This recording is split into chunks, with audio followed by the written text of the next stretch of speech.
the webinar will be starting in another 5 minutes.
Good afternoon, everybody.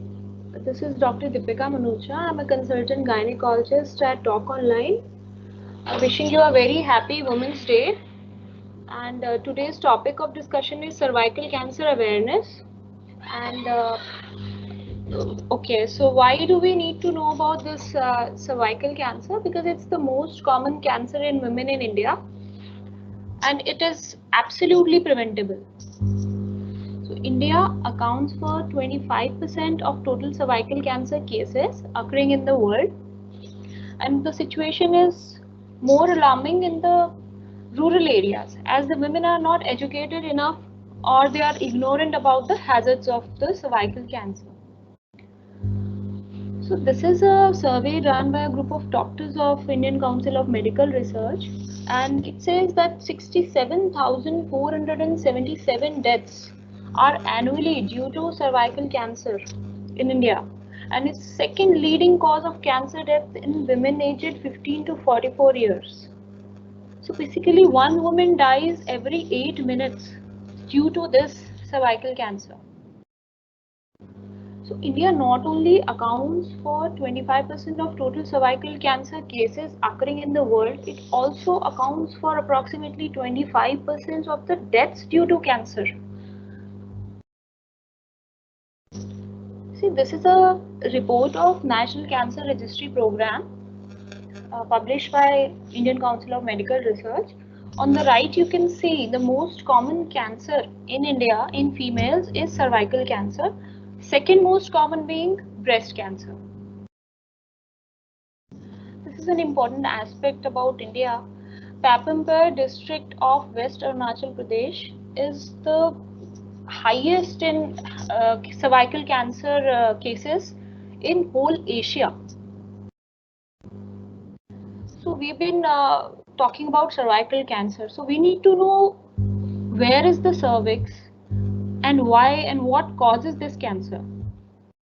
So this is the female body. In the lower abdomen, uterus is there along with the tubes and ovaries, and in the lower part of the uterus lies the cervix. It is in the vaginal canal.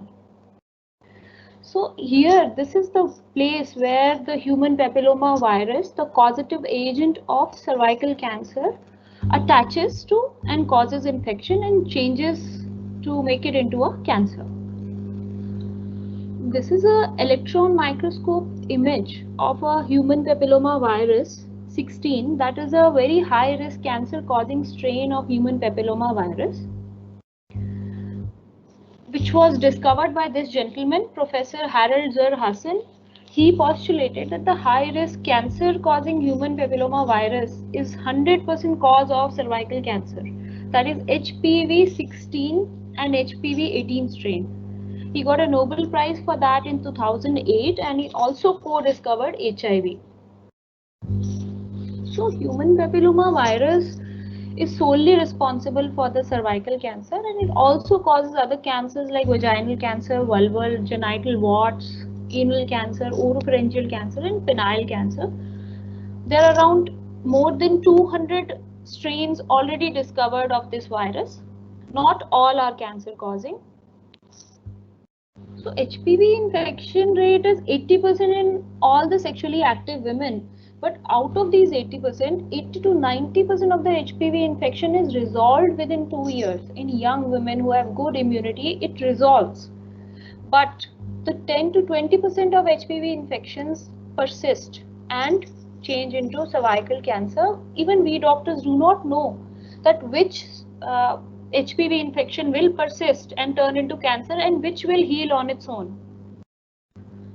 Out of 200 strains already discovered, 15 of them are cancer causing strains and the rest are low risk strains. See, when this is a picture where showing that when HPV infects the normal looking cells of the cervix, these are the cervix cells, and these are there is some changes here in this stage in normal looking cells, and then it changes into SIN1. So these two stages, normal and SIN1, this is the time when you have to come to us, to the doctors, and get a pap smear done. You have to get the pap smear done regularly to detect HPV at early stages so that it doesn't progress into this stage, SIN3. Once it progresses to SIN3, it becomes full-blown cancer. It takes a lot of time, 5 to 20 years to become into SIN3, and we have a lot of time to screen it, detect it, and kill it at the right time in the early stages. So HPV can be a low risk type of HPV or a high risk. Low risk types are 6, 11, 42, 43 and 44. These cause genital warts. Treatable, easily treatable. And high risk strains are 16, 18, 31, 33, 34 and all of these. They cause cancer in both males and females. Both genders are infected by cancer causing strains of HPV, out of which 90% are women only, 2% are men, and 7% are both men and women, where anal and oropharyngeal cancers are common. So it's about HPV infecting the cervix and then turning into a cervical carcinoma. So these are the risk factors which cause HPV to stay in the cervix for a longer time or give a good environment for the HPV to stay. The first one being young age at full-term pregnancy. If somebody is sexually active before 18 years of age or had a kid before 20 years of age, you had a child, so you are more prone to getting cervical cancer later in life. Another factor is sexual history. It is very important. If somebody has many sexual partners, or if somebody is married or has a partner who is already has a past history of multiple sexual partners, then you come under that high risk of getting HPV infection. Also having multiple full-term pregnancies. If somebody's had 3 kids or more, then they are more prone to getting HPV infection, because there's 2 schools of thoughts. One is that during pregnancy, the hormones of pregnancy make the cervical mucus available, make the environment of the cervix easy to for the HPV to infect. Another thought is that during pregnancy, the weaker immune system is quite weak, and HPV infects very easily. Smoking is another factor, and researchers have found that the tobacco byproducts are present in the cervical mucus of the women who smoke, and they damage the DNA of the cervical cells and hence make it favorable for the HPV to infect. So in patients suffering from HIV, they are at a very high risk of getting HPV-16, that is 100% cancer causing strain of HPV. Also who have a autoimmune disease. Basically patients with autoimmune disease, their cells are fighting with each other. Hence HPV gets the opportunity to attack very easily. Next is chlamydia infection. Chlamydia is another STD. If somebody is suffering from chlamydia, it gives a medium for the HPV to grow in the cervix. Another important factor is economic status and educational status of women. If the woman is not educated enough, they're not aware of the hazards of cancer cervix, and also if they are low income, they cannot afford to go to the screening centers. A diet which is low in fruits and vegetables is another factor, but it is a contributory factor for every cancer. So our diet should be rich in fiber. This is a very rare instance when a family member of yours had cervical cancer. You are more prone to getting HPV infection and it turning into cancer. And this is a IUD, a intrauterine device. It is basically put for contraception purposes or for any pathology in the uterus, but it has a protective effect against the HPV also. So before I tell you what are the signs and symptoms of cancer cervix, you should know that these signs and symptoms will appear only when the disease has progressed, when HPV has progressed to a later stage and it has become a full-blown cancer. So the most common signs are abnormal vaginal bleeding, like post-intercourse bleeding or bleeding between two menses or after menopause. That is once your periods have stopped and after 1 year you are having bleeding. These are all the alarming signs of cancer. So these are the symptoms. Mainly it is pain during intercourse or bleeding after intercourse and post-menopausal bleeding. That is once you've attained your menopause, you are bleeding after that. So these three are main signs. Rest of the signs are common for all cancers like lower backache and fatigue. So when you come to the clinic, doctors will do the following steps. They will visually inspect your vulva, perineal area and the perianal region. They will do a speculum examination and an internal examination and also examine the other systems for any masses. So when you go for a pap smear, that is the screening test for cancer cervix, to a clinic, you should know that this is the procedure which is going to be done. This is the speculum which we use to retract, to separate the vaginal walls. And these are the brushes and the spatula which we use to collect sample from the mouth of the cervix. This is a diagrammatic representation. Here we have introduced the speculum in the vaginal canal, and this is a Eyer's spatula which we rotate over the mouth of the cervix 360 degrees, and then we make a slide and send it for microscopic examination. It is absolutely a painless procedure. So this is how a cervix looks to us once we separate the vaginal walls, and then we put our spatula here at the mouth of the cervix and rotate it over here and collect the cells and send it for examination.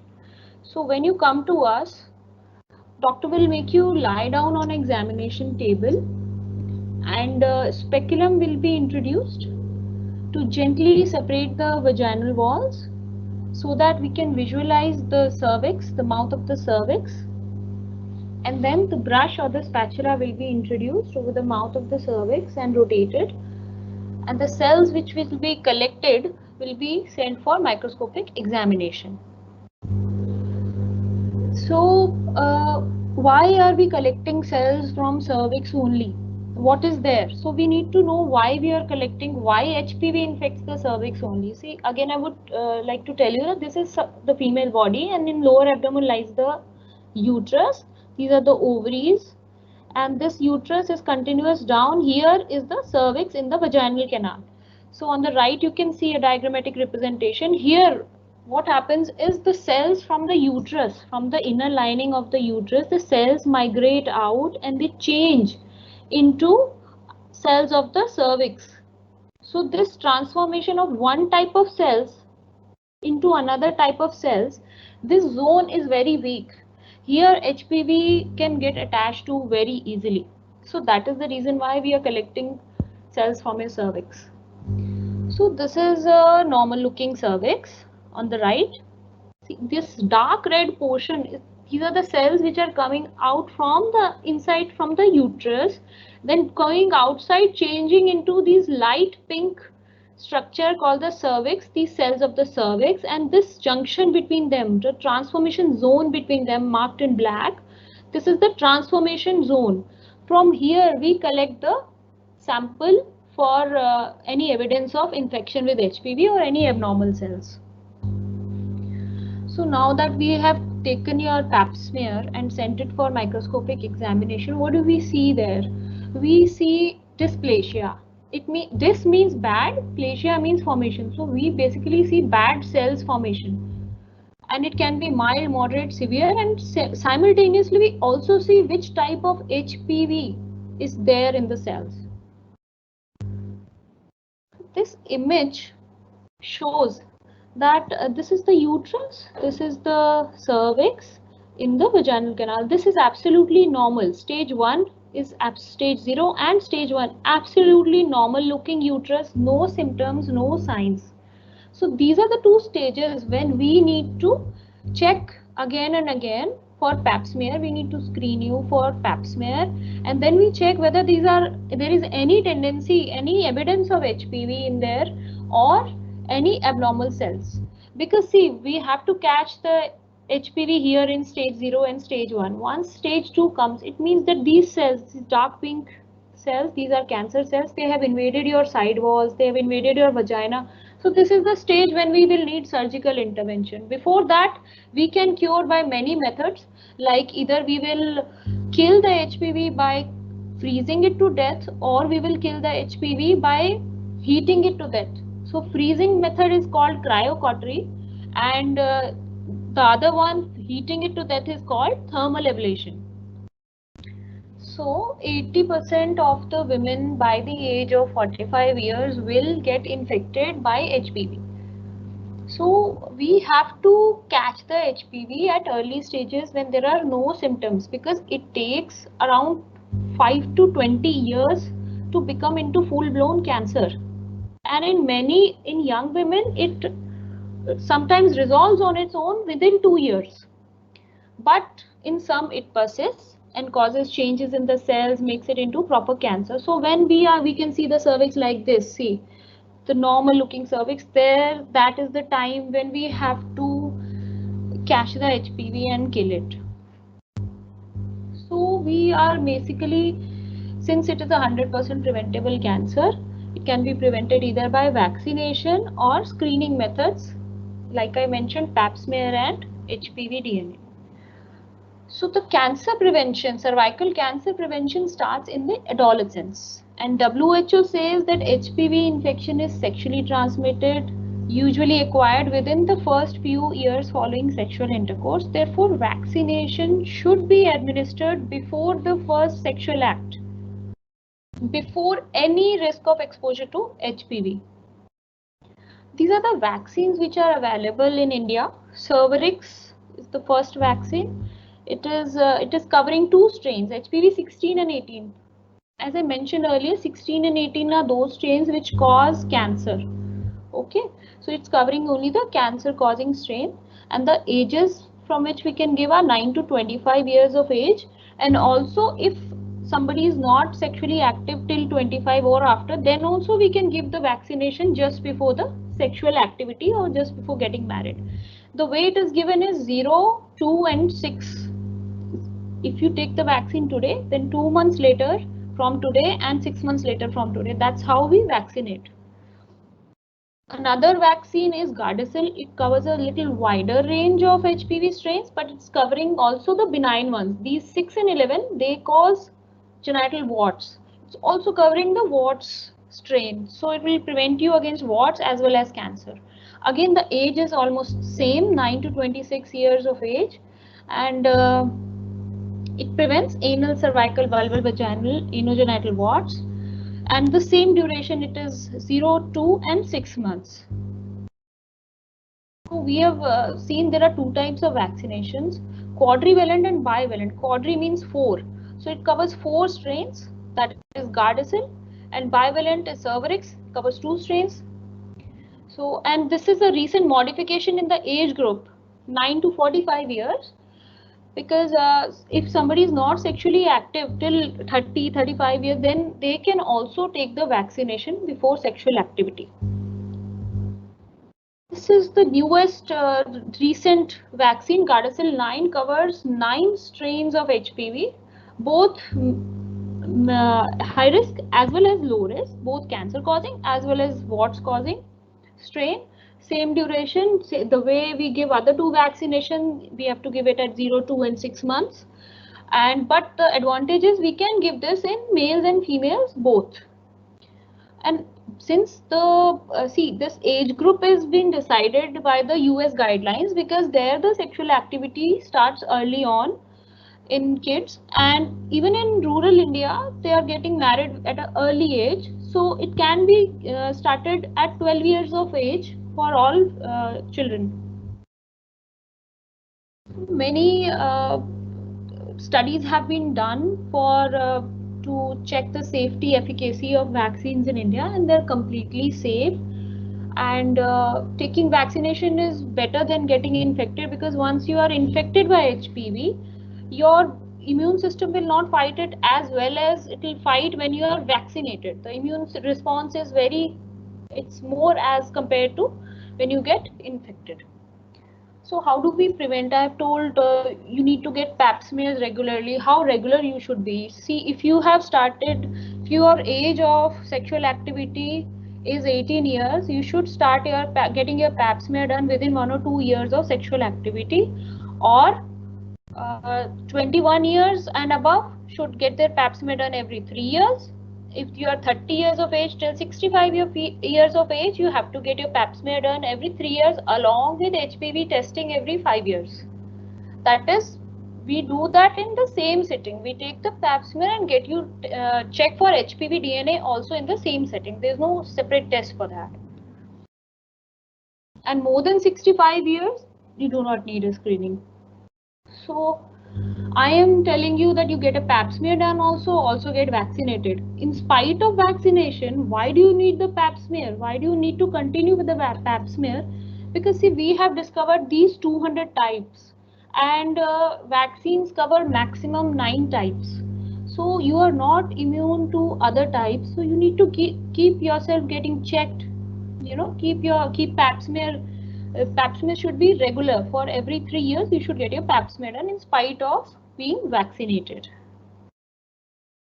So in special cases, like if your hysterectomy has been done, if the uterus and cervix have been removed, but you were told that since you've got cervical cancer, we are removing your uterus cervix, then in that case you have to continue with your pap smear. Okay. And the second case is, suppose hysterectomy is done, uterus and ovaries are removed, but the cervix is left there. So since the cervix is there, you have to get yourself checked with pap smear. For special cases like HIV positive women, we do a yearly checkup, since they are more prone to getting the HPV 16, which is a very high risk cancer causing strain of HPV.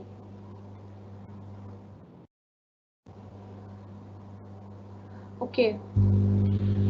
So since we know cervical cancer is the most common cause of cancer in rural India, and rural India accounts for 63% of India, so it is the most common cancer in India. Second is the breast cancer. Second most common cancer, mostly in the cities, is breast cancer, and 1 in 28 women are likely to develop breast cancer. So we as women, we need to prevent ourselves from both these cancers. So I'd like to throw some light on breast cancer also. So for that, you need to know that you have to self examine your breast every month after your periods. Make it a habit that you examine your breast with your finger pads, apply a little oil on the finger pads and examine the breast from top to bottom and from areola region to outwards, and also your axillary area to see for any visible lump, any lump in the breast, any dimpled skin or depressed skin, any swelling in any part of the breast or axillary region, or any discharge from the nipple, any area of pain, or any skin irritation or textural changes in the breast and the nipple area. So I've already told you how frequent you should get your pap smear done. For breast cancer, you need to, for women who are 18 to 25, they should self-examine their breast every month after their periods get over.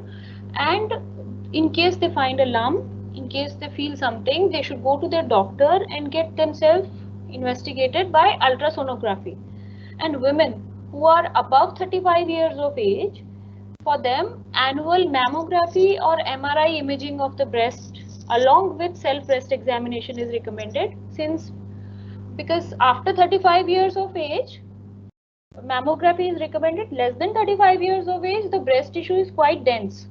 So mammography will not detect any abnormality there. So for people below 35 years of age, you should get a ultrasound done for the breast. So in order to summarize, I would like to tell that cervical cancer is the most common cancer in women in India. In rural, it is more common than breast cancer. In cities, breast cancer being the first most common cancer. Symptoms of cervical cancer are abnormal vaginal bleeding and intercourse bleeding, but they will appear only and only if your cancer has progressed, not in the early stages. Vaccination, it should be done before the first sexual activity. Cervarix, Gardasil and Gardasil 9 are the 3 vaccines available in India. And you can confirm with your gynecologist or nearby hospital, whichever vaccine is available, you can get that done. And the screening should be done by pap smear or liquid-based cytology every 3 years, after 21 years, or after sexual activity, whichever is earlier, with or without the vaccine. So I hope I have been able to make you aware of cervical cancer, and that I also hope that you will tell your near and dear ones, you'll make them aware also, and that it is a absolutely 100% preventable cancer. Thank you for your patience. If you have any questions, please ask in the Q&A section.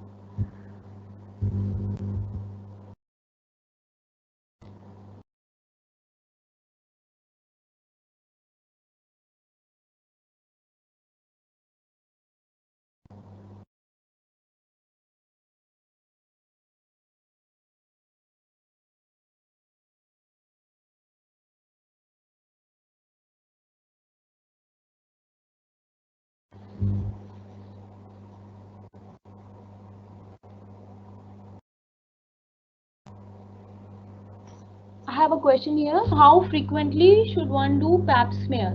See, if you are above 21 years of age, 21 to 30 years, that span you need to do pap smear every 3 years. If you're above 30 till 65 years of age, you have to do pap smear every 3 years. Along with that, you have to also do HPV DNA. That will be done in the same sittings by your doctor.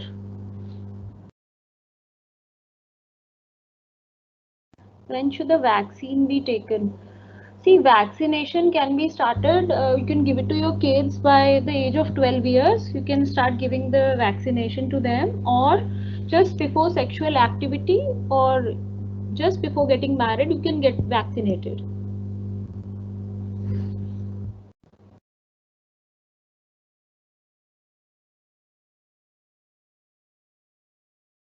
Whether to take Gardasil 9 or Cervarix. See, Gardasil 9 is any day better than Cervarix, but it depends on the availability in your area. You have to ask your gynecologist, or you have to ask your nearby hospital that which vaccines are available there, and you can get it. But Cervarix, it has coverage of 2 HPV strains which are very dangerous strains. So even if you have cervix there, you can get it because it will prevent you against cancers.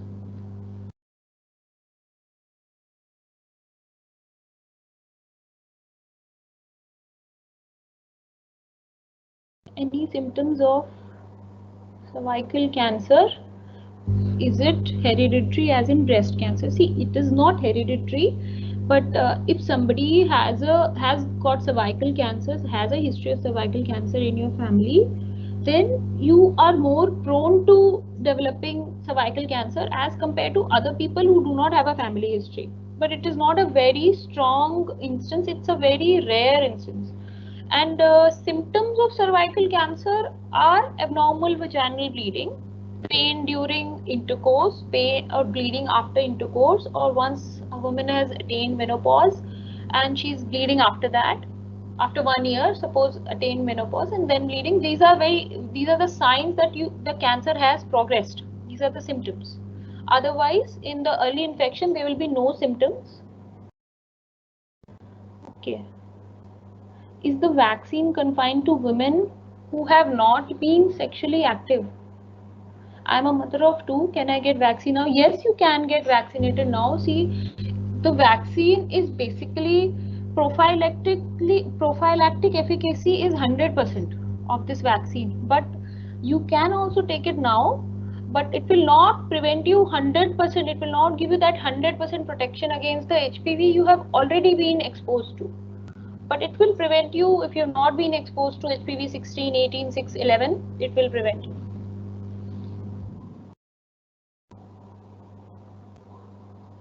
Okay. Vaccination is mandatory. See, it's not like polio vaccine.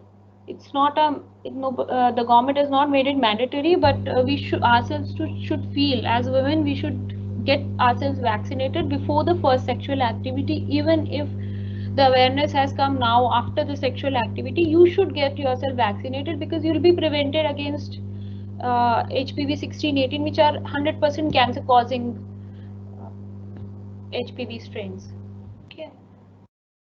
Does PCOD have any influence on getting cervical cancer?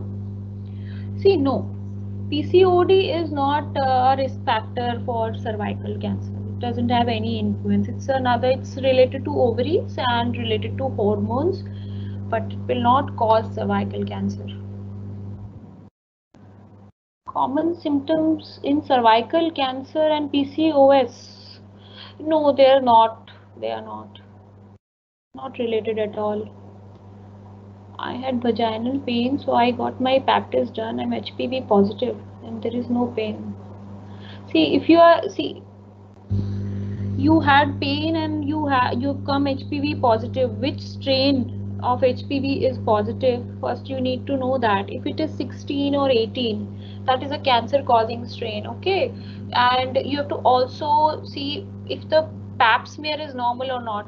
See, your doctor must have seen, and if the pap smear is normal and you've got HPV 16 and 18, you need to intervene. You need to go to your doctor and get yourself checked again, and you need to get rid of this. They will do certain procedures if you have 16 and 18. If you do not have 16, 18, you have those benign strains of 6 and 11, then there is no need of any intervention right now unless they cause any symptoms like warts. Okay, so you have to follow up with your doctor. Yes, every 3 years, as well as if the HPV is 16. Will condoms prevent this disease? See, condoms will prevent this disease. I know it will not prevent 100% because see, it can also be transmitted through mucous membranes. So, condom doesn't cover entirely the mucous membranes also. So, it will not prevent 100%. Vaccination, although would. Okay. What test should we do for preventing breast cancer? See, you need to examine your breast regularly. If you are from 18 to 35 years, you can self-examine your breast regularly. And for any test, they are only done if you have a family history, if you have somebody in your family like your mother or your sister. So if they have had breast cancer, you need to examine yourself as well as get the tests done. But as such, just to prevent, we do not get the tests done for in a patient with no family history of breast cancer.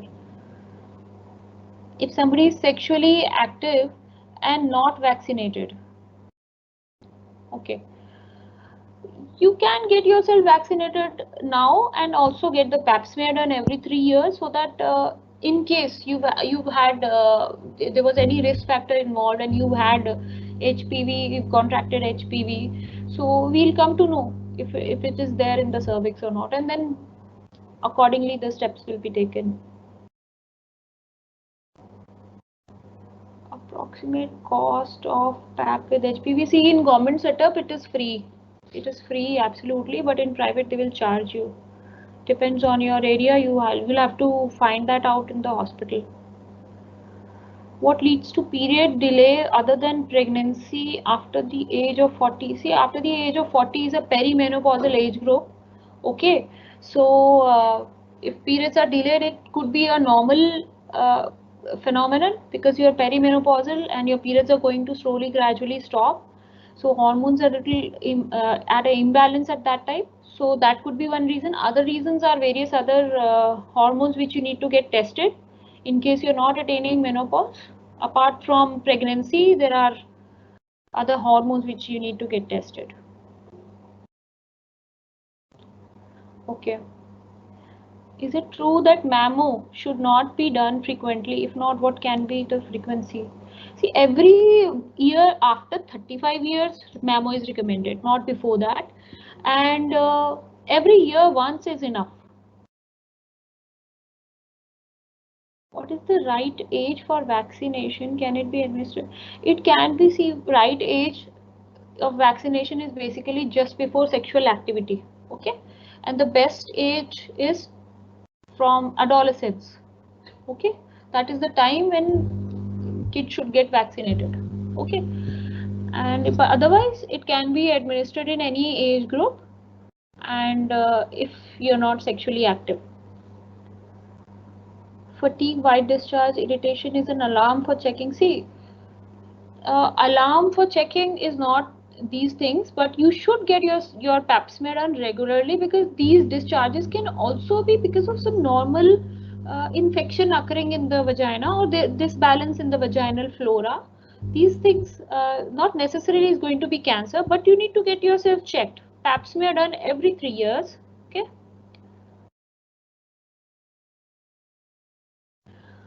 Are there any lifestyle choices that we should follow to avoid these cancers?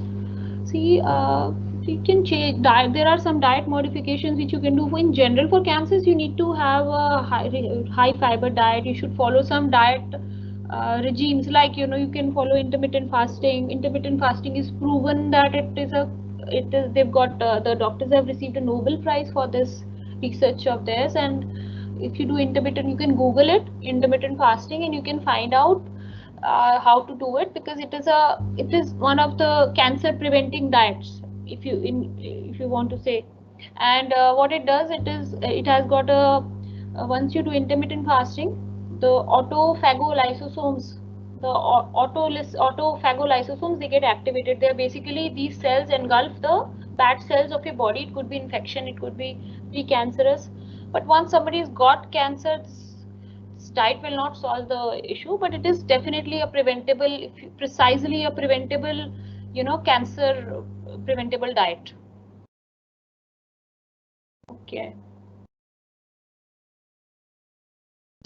Will not going to urination for longer periods due to lack of proper washroom result in any problem?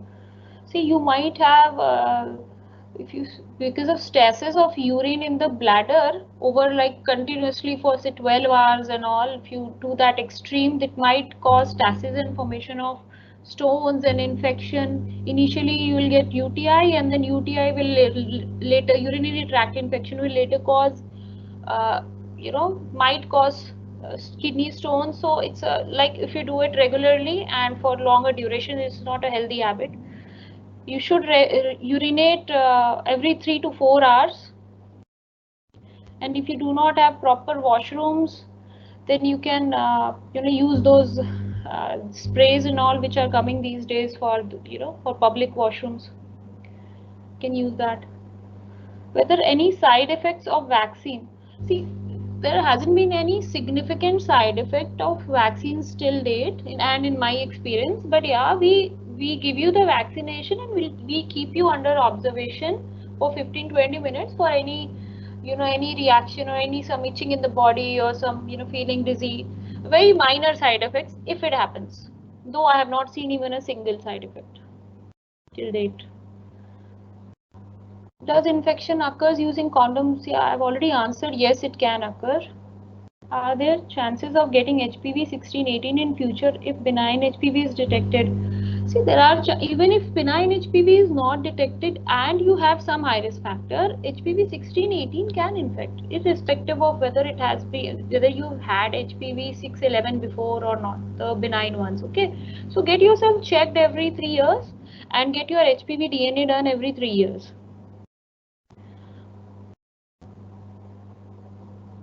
Warts appear on the outer side of the skin around vaginal area or inside where only doctors can see? No, you will be also be able to see. You will have symptoms. Warts will not be silent. There you will get the symptoms.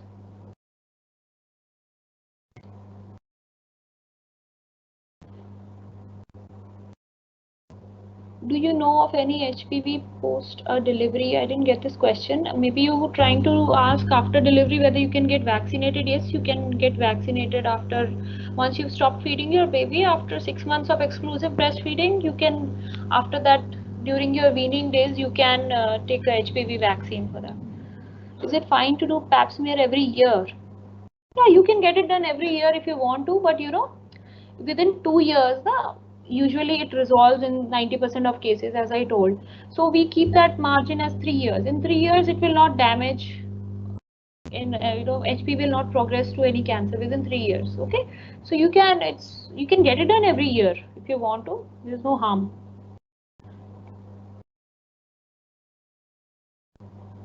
I have a tubular anechoic cystic lesion in the pelvis towards left adnexa showing few incomplete septations like hydrosalpinx. Can you please tell me the risk factor and what measure should I take? See, you for this, now this is a different thing what you're having, and for this we need a different, altogether different approach. It is could be or could be not related to HPV infection. You can get your pap smear done. Okay, get a pap smear done definitely, and check if there is any HPV and also HPV DNA in the same sitting. Okay, and for this you can consult us online. For this, because you'll need a different treatment for hydrosalpinx and what you've written the findings. I have only one partner. Do I need to get the vaccine? See, uh, you should get vaccinated. Okay, because see, there could be any other risk factor. It could be your partner's past or your past. If you had multiple partners in the past, or your partner had multiple partners in the past, so that could be one of the risk factor, but still get vaccinated. Okay, even if that is not the reason, because in future also you can get the infection. Side effects of vaccine, there are no significant side effects, very safe, and it is always under observation. Can we get vaccinated even if we are at some other like medication for long periods, PCOS, migraine, etc.?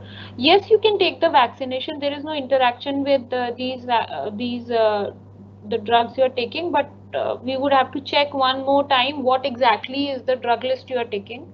Okay, for PCOS and migraine and all, there's no interaction with the vaccine.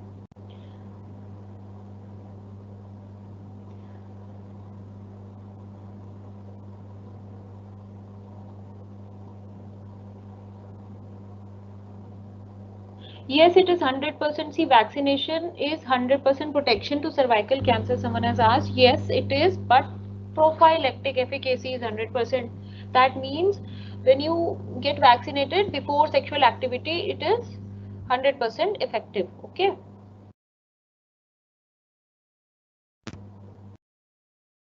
Yes, it can be taken on arms. Discharge from the breast, yes, you need to examine your breast for any other symptom like a lump or in the axillary region. You need to see, okay. And for the discharge, you need to go to your doctor, get yourself examined to check the discharge and whether it's infection or what type of discharge is it. Okay, because any discharge from the breast should be investigated.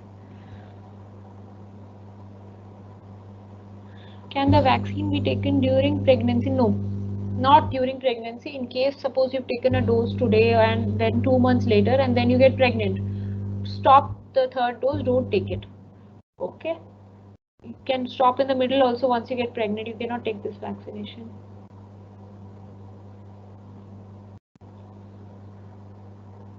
Okay.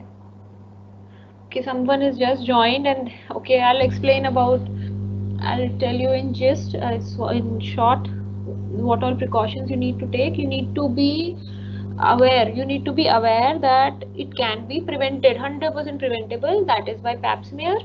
You should get pap smear done every 3 years. If you are aged 21 to 35, oh sorry 30, 21 to 30, you need to get pap smear done every 3 years, and above 30 years of age till 65 years of age, you need to get pap smear done again 3 years, every 3 years, along with HPV DNA. Okay, so that is the screening you need to do every 3 years. Another method of prevention is vaccination. Vaccination should be done ideally before the first sexual activity, but in case you are sexually active, also after that you can take the vaccination. You can check in your nearby hospital which vaccine for cervical cancer is available and you can take it accordingly. Okay, because it is preventable, very easily preventable at the early stages. Once you have the symptoms, then surgical intervention will be needed. Can we get vaccinated any age and at any age? Yeah, you can get vaccinated. In case you're not sexually active, then you can get vaccinated between 10 to 45 years of age.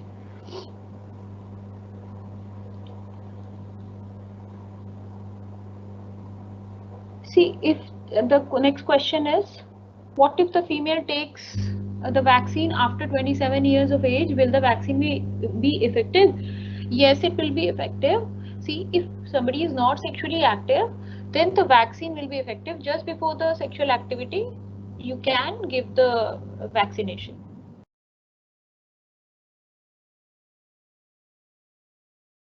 What should we do to get rid of pain in periods? Okay, for that you need to consult me if you want to, because then I'll give you a proper prescription for that, because there are a lot of causes of pain during periods not related to cervical cancer. Okay. Can males take HPV vaccine? Yes, two vaccines can be taken by the males. It is Gardasil and Gardasil 9, not Cervarix. Because 16 and 18, Cervarix is covering two strains which are cancer causing, and these are 90% in women only, the cancer causing strains. So for males, they are not available. Can a cancer patient get this vaccination? Colon cancer? Yeah, you can. You can. If you're not actively on your chemo and radio, you can get this vaccination, because if your immunity is very low, don't get this uh, vaccination done if you're actively taking chemo radio. Otherwise, you can. Cervical cancer is not hereditary.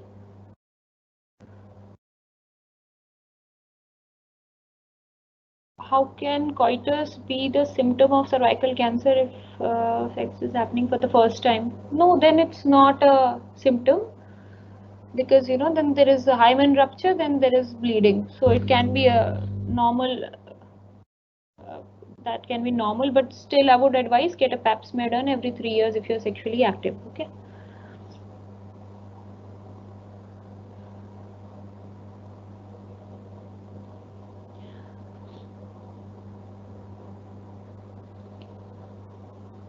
Can you please tell me about intermittent fasting diet? See, I'll tell you in short, but you can search, you can see on Google in details.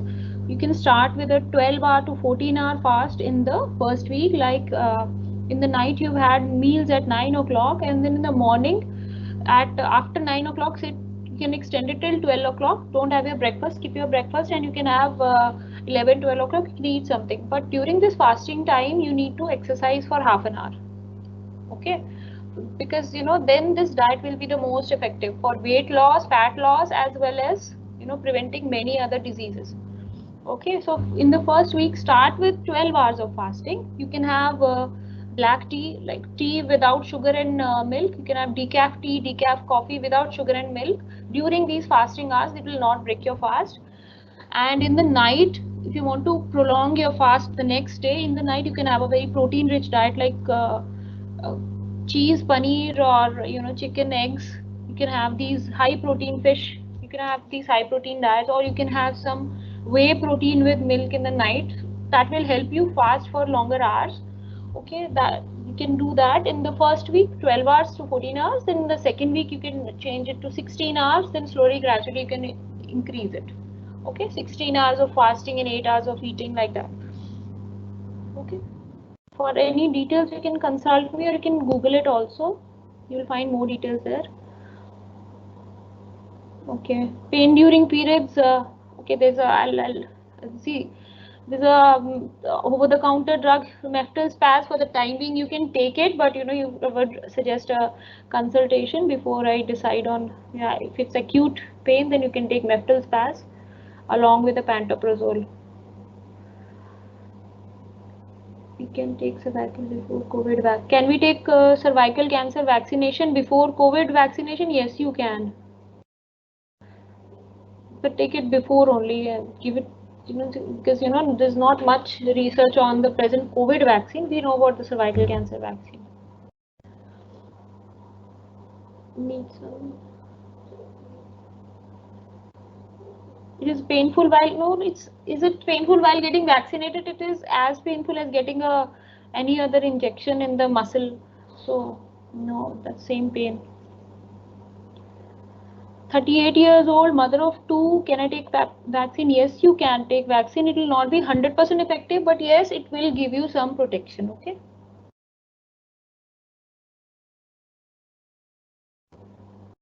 Okay, I have 10 minutes more of time to clarify a few more questions.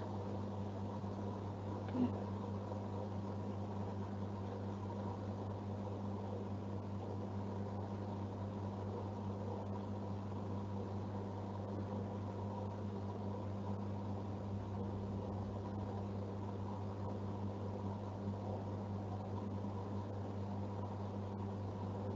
All right, I think these were the questions. I hope I've been able to make you aware of the cervical cancer and that it is 100% preventable by vaccination as well as by screening. And thank you for your patience.